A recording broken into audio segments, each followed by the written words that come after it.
I've been in this country for almost 20 years now. I think I feel every bit American. But I think other people still don't see that. As an Asian American, a lot of times people see you as Asian before they ever see you as American. Even still till today, whenever I tell people I'm from Hong Kong, this is always the first thing they say. They're like, oh yeah? You from Hong Kong? Yeah, dude, from Hong Kong, yeah. Ni hao. Like, do you think that's impressive or something? I don't understand the mindset behind that. You coming up to me to say ni hao, it's like me coming up to you guys after the show. I'm like, oh, you guys from here? Yeah, y'all from here? Hi. It's not impressive. It's annoying. It's stupid. I don't even like going to Chinese restaurants with some of my friends anymore, because this is what they do to me every time. They're like, Jimmy, you speak Chinese?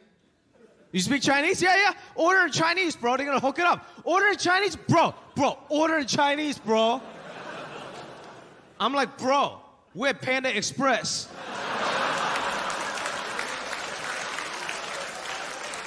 She's Mexican. Like, what? Her name tag says Consuela. That's not Mandarin or Cantonese. Nothing has really changed, you know? Like about 10 years ago, I went on a college trip to Tijuana, Mexico, because that's just what a good American college student would do. And the thing is, walking into Mexico from the US, they don't check anything. There's just a big revolving door. You walk right in. They don't even check your ID. It's easier to get into Mexico than a Costco. You just walk in. And that's it. But coming back was a totally different story. Coming back from Mexico to the US, there's no more revolving doors. Now it's a concrete windowless tunnel with guards with M16 machine guns. And I was super nervous being an immigrant and all. And my college buddy Ian next to me, he was like, Jimmy, don't worry, man. Just tell them you're American. They let you right through. I'm like, easy for you to say, Ian. Ian walks up, he gets through, no problem. I walk up, the first thing they ask me, they're like, sir, are you an American citizen? I was like, yes. But I forgot one very minor detail, that I wasn't. I was still an immigrant on a green card, and I wasn't a full-on citizen yet. Next thing you know, I was detained in this 10x10 box, and they started interrogating me. They're like, sir, why did you lie about your American citizenship? I was like, I'm so sorry. I'm drunk, and I really wasn't trying to lie. My friend in front of me told me to tell you I was American, so that's just what I did. It was a knee-jerk reaction. He was like, well, was he American? I was like, well, his name is Ian, so probably. And then the officer was like, sir, you do understand this is a very serious offense. We could deport you for this. I was like, deport me? I didn't even know that was an option. What was I gonna do back in Hong Kong? Restart my ping pong career? That ship has sailed, man. So I was like, sir, please don't deport me. I'm just a drunk, stupid college student. I'm every bit American. I can recite you every single Jay-Z lyric if you want me to. I'm in 3 fantasy football leagues. If that's not American, I don't know what is. And I got very lucky. This is what he said. He was like, look, kid, you got lucky. We're not gonna deport you today, okay? But just don't ever do that again, or we send you back to where you came from. And this motherfucker was Asian. I was like, where I came from? We came from the same place, dog. I think I saw you at my uncle's wedding 2 years ago. Why are you gonna throw me under the bus? That guy definitely watched The Great Wall many times.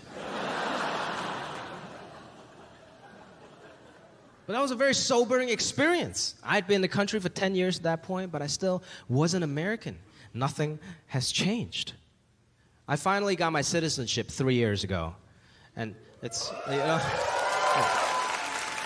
you don't have to clap. My point is nothing has changed. Still Asian. Just because I got a new passport, nobody in any part of the world is going to come up to me and be like, hey, look, there's an American. Holy shit, look at him. He looks just like Rocky Balboa. Oh, my God. No. The first day I got my passport, I was feeling real patriotic. So I went to my local Hooters. Yeah. I was drinking a Coors Light. I was watching a World Cup. It was USA versus Mexico. And I was like, man, I'm cheering for Team USA. I'm American, finally. And this old Mexican dude came up to me. He couldn't really speak English. And this is what he said. He was like, amigo, Mexico, Korea, tomorrow, huh? And I'm like, what the fuck are you talking about? What are you trying to start World War III or something? I'm not even Korean. He managed to insult me with the only 3 English words he knew. So I really felt the need to explain myself. I was like, sir, I'm not Korean, I'm Chinese. And he looked back to his friends. He was like, oh, pinche chanito, huh? And I'm like, sir, you do know that I can understand what that means, okay? I have Mexican friends back home just like you. He was like, no, I'm not Mexican. I'm El Salvador. And I'm like, oh, great, now I'm the fucking racist.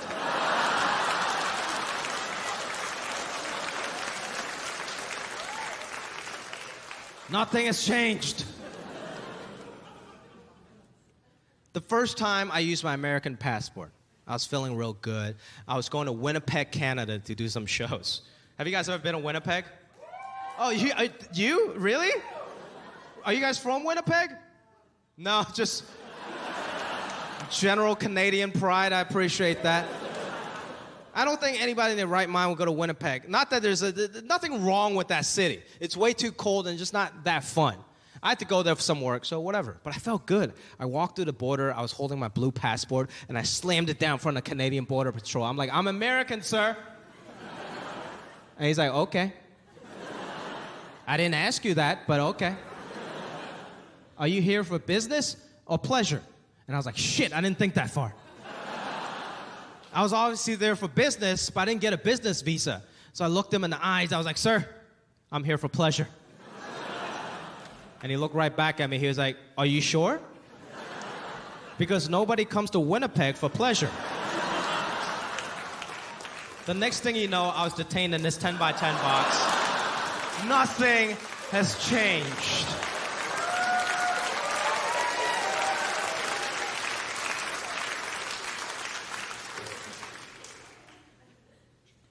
I was hanging out with Julian not too long ago, 1/3 of the Yellow Panthers. We were just in LA on Melrose getting some brunch, and that's how you know 2 minorities had made it. Avocado toasts. We're just chilling, minding our own business, right? And this old man came up to us, old guy. He's wearing a hat that said Vietnam and Korea War vet. I was like, damn, this guy really hates Asian people. Like, he survived us twice. I better be careful. But he was actually a really nice guy. He was a really nice guy, complete stranger. And he came up to me and Julian. He was like, guys, what you guys are doing right now, it's exactly the civil rights that I fought for in the 60s. Keep it up. And he just walked away. I was like, what the fuck? I didn't know there was a civil rights march for avocado toast. I was unaware. And Julian was like, no. He's trying to say that he fought for the right for an Asian man and a black man to hang out in public with no judgment. That's beautiful, right? I was like, no, he didn't. Jackie Chan fought for that shit in Rush Hour 1, 2, and 3, okay? Because representation matters. That's how we do change. I just want to see more Asian people out there doing their thing. Don't listen to your Asian parents. Go pursue your dreams. You know what I mean? Go do your thing, man. I just want to see more Asian brothers and sisters on TV. Like, look, there's nothing more American than NFL Sunday, than football Sunday. But you don't ever see one Asian person. You don't see one Asian person in the NFL. I mean, we got that kicker, Young Ho Koo, you know? But he gets cut every 2 weeks, so that doesn't... I can't go buy a new Young Ho Koo jersey every 2 weeks, you know what I mean? But what frustrates me, it's even in the commercials, even all the football commercials, you never see one Asian person. Right? Like all these great beer commercials, you got everyone. You got like even like dumb commercials with like a white guy climbing a rocky mountain for Coors Light. It's not even a good commercial. They don't sell you how good the beer is. They sell you how cold it is. It's like brew cold, package cold, ship cold. I'm like, isn't it ultimately up to my own refrigeration, sir?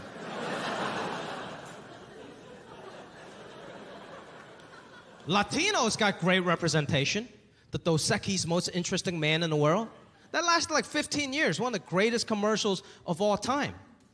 So I wrote my own version of it. It's called The Most Asian Man in the World. You got an Asian actor on screen, and an announcer in the back, and the music starts playing.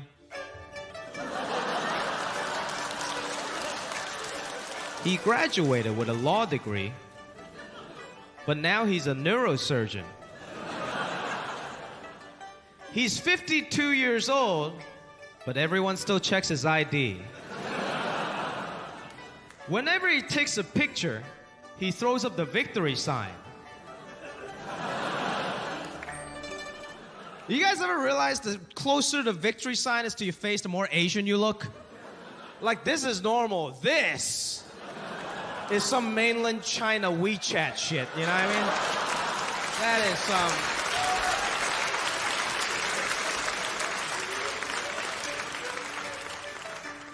He is the most Asian man in the world.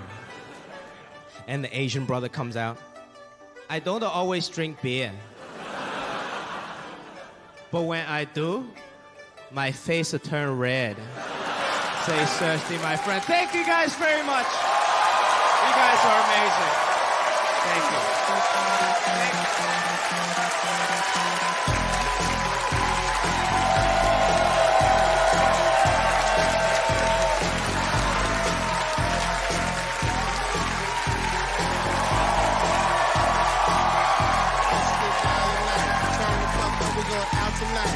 I've been waiting all my life. Every time I go out, I think I found my wife. I can't help it, turn down the lights. I'm gonna take something down tonight. This shit is so hot, that's what it's sounding like. Make you wanna fuck around tonight, bitch. I want you in every way. The passion burns and it goes both ways. When we're not together, I'm in pain. The mightiest ocean couldn't put out this flame. She coming with me. You wanna say bye before she leaves. Wanna say bye before she leaves. Drop like all the leaves. Drop